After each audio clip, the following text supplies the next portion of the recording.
tayo ay namomroblema sa issue ng sino ang kalipikado, yung isa pa ay yung makatotohanang implementasyon sa LGU. Kaya tawagin natin si Mayor Benji Magalong na alam ko marami nang sinabi tungkol dyan eh. At nais natin marinig from the ground. Ano ba talaga ang nangyayari sa AKAP at bakit ayaw ninyo ang mga pangyayaring iyan? Maraming salamat, Madam Chair. Ang nakakalungkot po nito, nagkakaroon na po ng maraming redundancy. Dahil po wala akong data sharing agreement, ang isang beneficiary pwede kong kumuha po ng stupad, can also benefit from another, yung tinatawag nating AX, makakakuha po siya sa AKAP.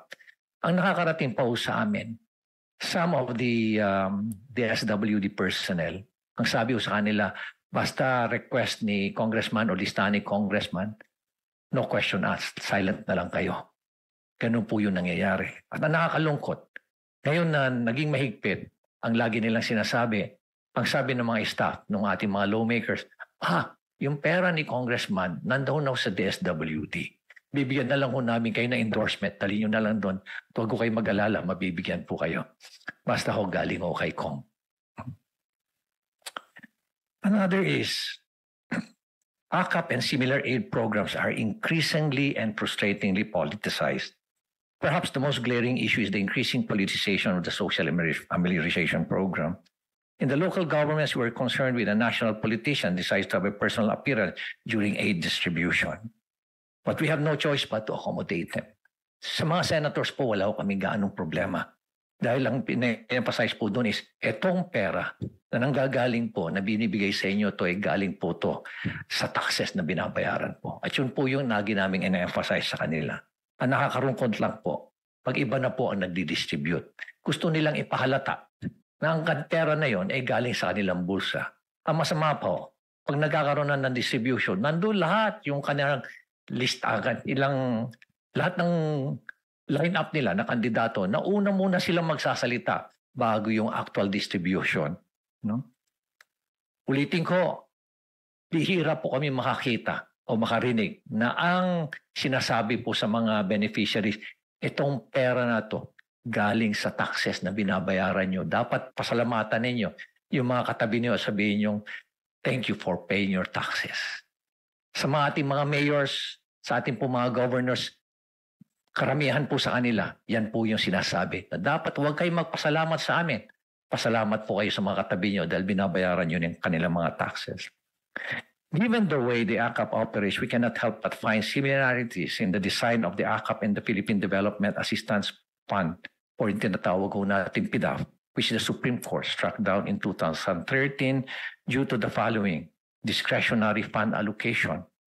At yung AKAP at yung pork barrel allows officials to control public funds with broad discretion, often without strict guidelines or oversight. Similar to PDAF and AKAP enables government officials to decide on fund distribution even after the budget has been approved, violating the separation of powers. Like PDAF, where legislators inserted specific budget allocations for their pet projects, AKAP may also involve executive officials or lawmakers influencing fund distribution for political or personal gain. Hindi ko po sinasabi na congressman lang po. Sinasabi ko rin po rito, pati ho governors, pati ho mayors. Ganyan din po nangyayari. Alternate politics. Both programs encourage a system where funds are used to benefit specific constituents. Meron pa nga nangyayari dyan na yung AKAP na distribute, muntik pa akong ibigay sa media. Meron pa akong isang mayor ho na nagbigay ho sa akin ng listahan. Pati ho mga teachers na bigyan din ho. Pati mga administrators na bigyan din ho.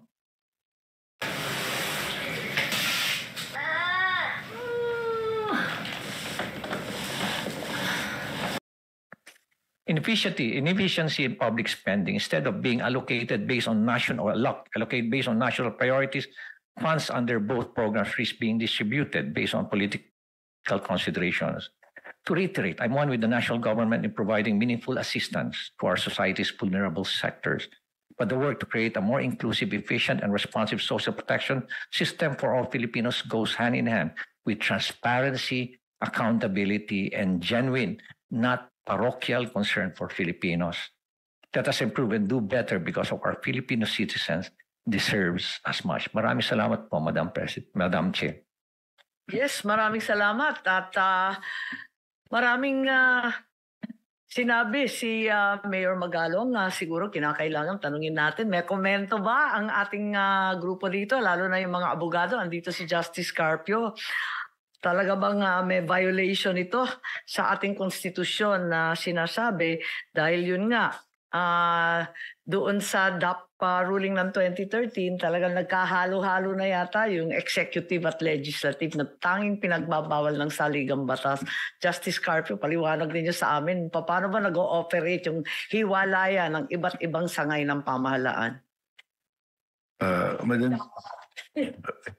Madam Chair, dun sa PDAF, the Supreme Court struck down the provision which in the GAA where the member of Congress, the district representative, will recommend a project.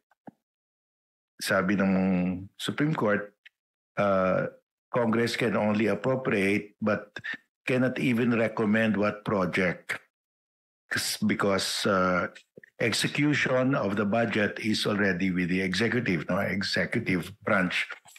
So that's why dito sa AKAP, inaamin nila na they accept, the SWD is admitting that they accept recommendations from members of Congress. Well, I'm willing to concede that anybody can recommend, no? Everybody. But if lumalabas na lahat pala na approve are recommended, the recommendation came from the House, there's something wrong there already. So that's why if we can have published by DSWD the names, the amount, and those who recommended, para it is full transparency, no? So that you will not be blamed also, and you will not be pressured by the members of Congress because you will say, ilalabas namin ito, hindi pwede na kayo lang pagbigyan namin. We have to spread out the beneficiaries, no? Pero Justice, inamin po ni Yusik Sulit, hindi po ba dapat bawal ang mga politiko mag-recommend tulad ng sinabi ni Mayor Benji? Well, Pagkat po, hiwalay nga yung executive at legislative. Pwedeng tumanggap ng listahan ng iba't ibang tao, ng iba't ibang departamento, pero palagay ko ang politiko hindi dapat magbibigay ng listahan, di po ba? Kasi ang liwaliwanag ng ating konstitusyon nakalagay yung decision sa PDAF, ang sabi ng Supreme Court, you cannot put it in the law that the congressman will recommend. But as part of the general public, anybody should be able to recommend. That's my position. But they cannot put that there because pag sila ilagay mo dyan, talagang mauubos sa kanila na lang. No? So if anybody can, if an ordinary person can recommend, anybody can recommend. But nagkakaroon ng telltale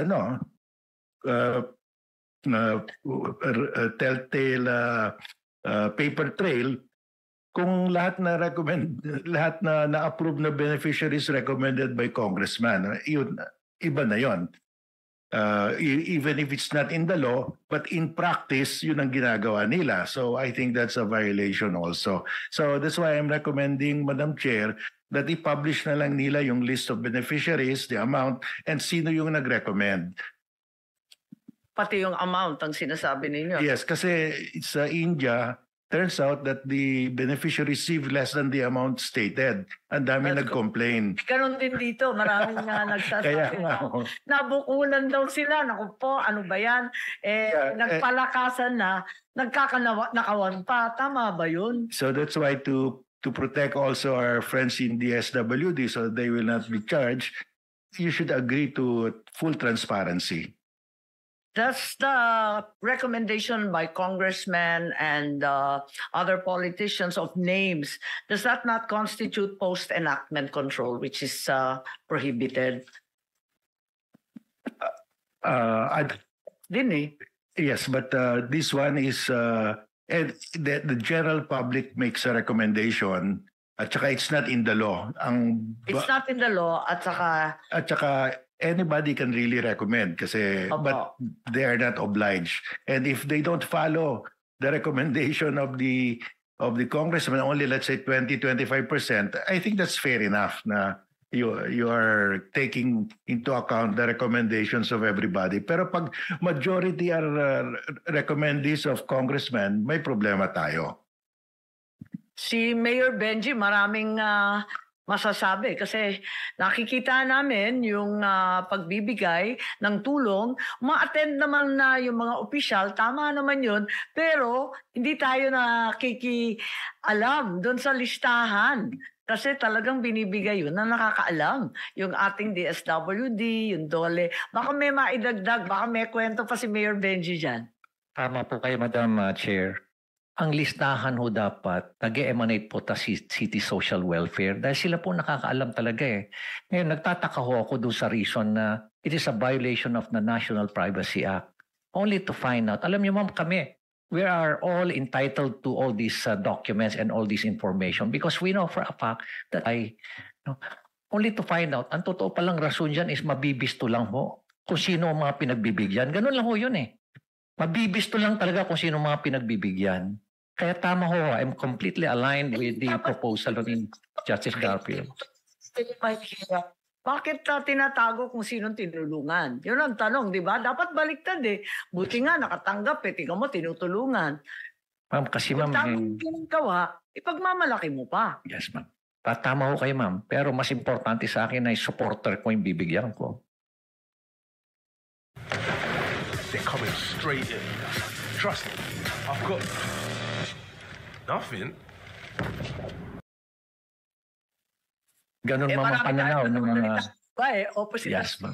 Paano ba yun? So sa implementation, yung actual, DSWD, alam namin na kayo napapag-utusan kung minsan. Paano ba yun? Ano ang magagawa nung CSWD, MSWD, siya ay empleyada diyan sa mayor, sa gobernador, sa congressman at kung sino man. Ano naman ang gagawin ng hamak na DSWD? Thank you po kay Mayor Magalong. Kanina nalimutan ko o hindi ko nasabi na may role din yung local social worker o LSWD o either in the city or provincial or the municipal level. Kasi sila rin yung isa sa mga accepted documentary requirements is the certification from the social worker na qualified ka. So there you can, exercise that role. So sa amin kasi, on the part of policy and planning, tinitingnan namin paano magkakaroon ng magandang guidelines. Of course, there will be kinks in the implementation. Kaya nga po yun ng these interagency guidelines, yun sana yung hope na ma-address yung ganong kind of implementation issues. Pero sa guidelines po, may role po yung city municipal social worker in the vetting of the qualified individual. Nakalista yan, pero ano ang realidad? Ano naman gagawin nun? Kung na-pressure ng kung sino-sinong malalakas at makapangyarihan. Chair, ulitin ko lang yung lahat, kahit po kanino manggaling yung listahan, walk-in, in the end po, ang nagdi-determine kung sino yung qualified, DSWD po. So hindi po porket ito ni-refer ka ni X, ni Y. Sulit, ang dami-daming nagre-reklamong MSWD sa amin na talagang nahihirapan sila, naiipit sila. Yeah. Ma'am, mayroon pong bago rin na provision dito. May hotline, katulad ng sinasabi na may tarpaulin po kaming nilalagay. Ang ayudang natanggap ninyo ay para sa inyo lamang, walang kaltas, something like that. So lahat ng payout namin. Pagpipili ng beneficiary at yung halaga na ibibigay, ano naman ang laban ng MSWD? Ma'am, we always believe na yung part po ng profession ng social worker is to assess. So basta yung assessment ni social worker, it's an exercise of his or her professional opinion. Paano sasabihin, tatanggalin kita sa trabaho? It can be sa grievance mechanism po na nilagay namin. Ganyan, pag hindi sumusunod, biglang tinatanggal. Sa guidelines lang po, ma'am, in so far as Yun nga, pero yung efficient. realidad, Siyempre, may batas. Tinitignan natin ang batas. Tinitignan natin ang guidelines at IRR. Titignan rin natin yung realidad, yung nangyayari. Paano natin ipagtatanggol yung mga MSWD? Ma'am, we welcome po yung ganyang kinds of grievance or complaint Pero, para we can address. Kahit marami ng reklamo tungkol dyan, nagmumula hindi lamang sa MSWD, marami ng reklamo mula sa mayor, barangay kapitan, congressman, senador, dami-dami ng reklamo. Kung may grievance mechanism kayo, meron na bang naisaayos? May nasagot kayo sa dinami-dami ng reklamo? We can Asan submit, yung ma'am. grievance mechanism ninyo? We can submit, ma'am, the grievance mechanism dati-rate is through our integrated grievance redress mechanism system or through Pero our ito PACT. sa AKAP, sa dinami-dami ng reklamo, nabunyag sa media, na sabi dito sa Senado mismo, meron na ba kayong natugunan? Ma'am, I have no personal knowledge kung Wala pa, nagtanong ako eh. As of last time kasi, ma'am, ang tinanong namin, mayroon bang grievance na natanggap sa AKAP? Ang initial answer sa amin is wala, sa AX meron. So Yata, ang so that's why dami-dami yata. we welcome those kinds of grievances so Ang that we laging can improve our reklamo sa performance. Plan. Ang laging reklamo sa AKAP kung sino-sino nabibigyan. Aminin natin. So, alam mo, maganda naman na sabihin natin perfecto yung isang batas. Kapag yung implementasyon walang kwenta, talagang nahihirapan rin tayo, hindi rin tama. May papel ba ang LGU sa ating paglilista at pag-i-implement? Ma'am, gaya po na nasabi kanina, since anyone can refer, if it comes from an LGU, then that's their participation. The vetting is on the DSWD.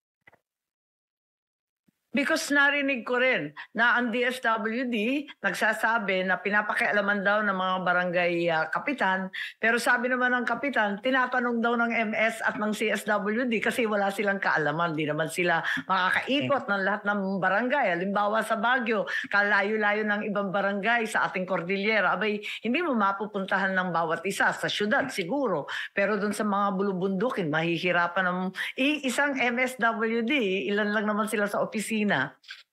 So, inaasahan ba ninyo na yung mga LGU makikilahok din dyan? O may papel ba dapat ang LGU? Ang position po ng department as expressed ni Secretary